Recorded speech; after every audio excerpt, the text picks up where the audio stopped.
Greetings, my sports to the bone people. Here we go again.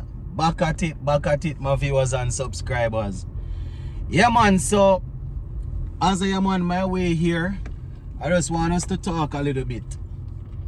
Gonna talk a little bit about the West Indies bowling lineup. That's the test bowling lineup, right? Now, we lost that series to South Africa. We also lost against England. So I appreciate that people will not find a lot of things to really commend the players on. But I just want to point out that the bowlers especially in this South Africa series, they did extremely well, my people.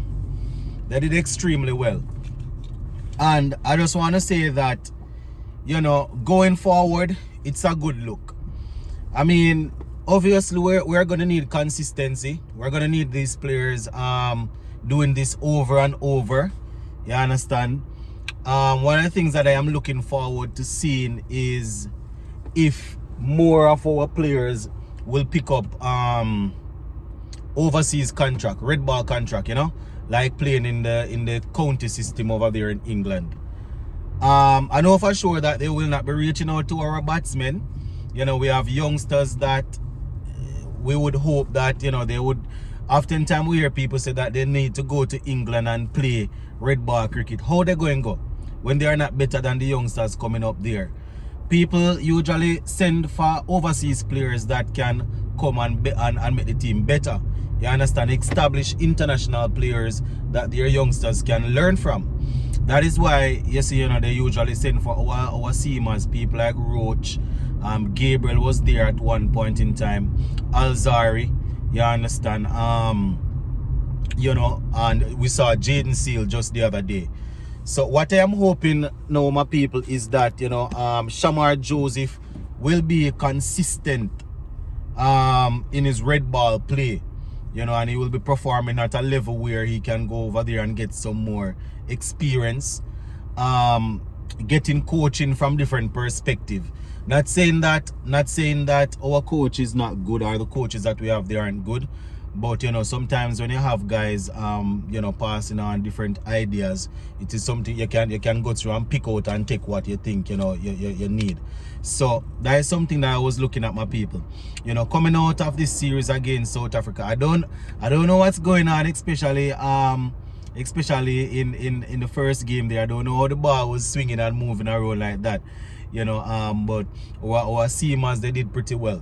You see, just as we spent a lot of time talking about the batsmen and how they need to improve and how they need to step it up, I just want to show the bowlers that we really saw the work. I know it's a team sport, and when the team loses, is the team lose. You understand? Bowlers and batsmen, everybody lose. But you have to commend effort, my people. You have to commend effort. We saw Shamar Joseph in the last game there. Well, not even in the last game, picking up his first 5-wicket haul on home soil. So that was good. Then we saw Jaden Seals doing his thing, and it's the guys that we're expecting to take our red ball cricket into the next decade. Hopefully, they are the ones that really did well.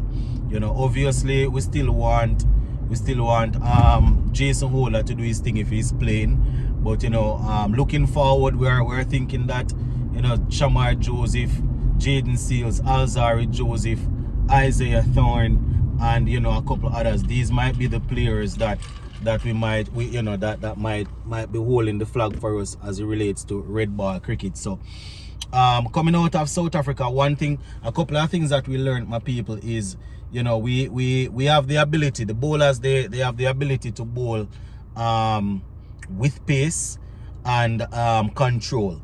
How often they are able to do it, that's the thing. You want to make sure that you are doing it as often as possible. That is how you become a world-class bowler. Bowl as a pacer, bowling at a high pace, plus controlling the ball. You understand? Getting the ball to move and forcing the batsmen into making errors. That's how you improve. One person that we can use as example is Rabada. I remember when Rabada came on the scene, straight out of the Under 19 World Cup, I think it was at the time. He came on the scene and he hasn't stopped. Playing all three formats for South Africa, doing pretty well. One of the things that we need to understand is that bowling is something like this. You can always work on your bowling. Obviously you want batsmen to challenge you, but you can always go in the net and work on certain things. So it's always good to see when we have pacers coming through and performing like that. We are known for that, my viewers and subscribers. We are known for producing quality pacers. This is something that I have said several times. I wasn't around back in the days when we had in the 70s and the 80s when we were dominating with our four-prong pace attack. I wasn't around to see Michael Holding, Andy Roberts, Joel Garner, and all of them guys. I wasn't around to see them, but obviously from research and reading and videos, I know that they did pretty well. You understand? And I don't think I don't know if we're gonna get back to that level, because I don't think our players are as hungry as they were back then. You understand? I don't think they're as hungry as they were back then to put out the work and stuff like that. I remember watching a documentary. I don't remember if it was Michael Holding, and he spoke about running the beach, running the sands for miles and miles. Not the same day of the game, but running miles, during his downtime. That's not something that's happening now. A lot of these youngsters, they are going out there playing some T20 cricket, bowl 4 overs here, you understand, get the rest of the day off. They probably go back next 2 days, go back, bowl 4 overs, get a day off. And with such a busy schedule, a lot of them, they are unable to really go out there and put in certain work in terms of individual work, because when a man is off, he's still going to want to spend some time with his family, because he's traveling all around and playing cricket. But just to go back to the initial point, I want to say shout out to the players, especially Jaden Seals, because I remember and I keep on referring to this interview, when he came back from injury. He said that he deliberately went to England to play in the county championship, to see how he could get his body up and running in time for the England series. He went there, probably, he showed that he was coming back. You understand? But this South Africa series, we saw the determination, we saw the drive, and we saw the fight. You understand? Sometimes bowlers give away runs, and players, fans will come out and say, oh, look at him doing that, look at him, he's not doing this. But we have to understand that, it's not every day players will be able to be on top of their game. Same thing with Shamar Joseph. Going into the first test against South Africa, a lot of people thought that he was still not fully fit.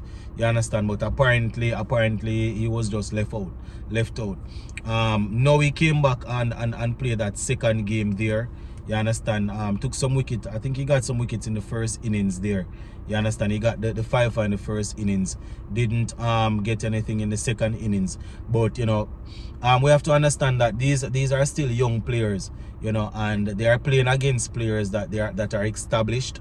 And one of the things that I saw, I was looking on social media, and I saw where a lot of people were commenting saying that these guys need to go home and practice and learn to bowl, because you take some wickets and then you think you reach, and I'm like, these are things we can't really do them things here, and especially when the bowlers, they're always getting test team out for, generally speaking, they are able to get test team out for under 300 or 300 and little bit. That is not bad. You understand? It's just that when you have the batting that can't make 300 runs, that is a big issue. You understand? So I just wanted to spend some time to send some appreciation to the bowling unit. You understand? you know, and I don't want to single out Shamar and Jaden Seas because they were mostly amongst the wicket. You know, Jason Waller was also there helping to keep things tight. You understand? I am sure that, you know, him standing sometimes not in the slip, but sometimes at long on, long off, mid on, mid off, you know, he's exchanging ideas with the guys, you know, helping them through stuff, you know, and whenever he's bowling, he's keeping one end tight. You understand? Always on a good line and a good length. You know, he's taller, so the batsmen might find it a little bit more difficult to play him, even though he's not as quick. So you find that with that pressure that he's creating, you know, the other guys will be able to come in and, you know, the batsmen will probably try to target them. And, you know, with that, they are able to pick up wickets. So, you know, yeah. We also want to say big up to the spinners. You know, right after the game, the first couple of videos that I did, you know, you can imagine the emotions were high. You understand? The only thing we could have we were able to point out, you know, was the fact that we weren't able to chase down 263 in almost 3 days. You understand that was a problem, but I want to say kudos to the bowlers. I'm not gonna go the way how the captain said. The captain said right now he's happy for the bowlers and he think the future is bright, but he is even more excited to see the top 5.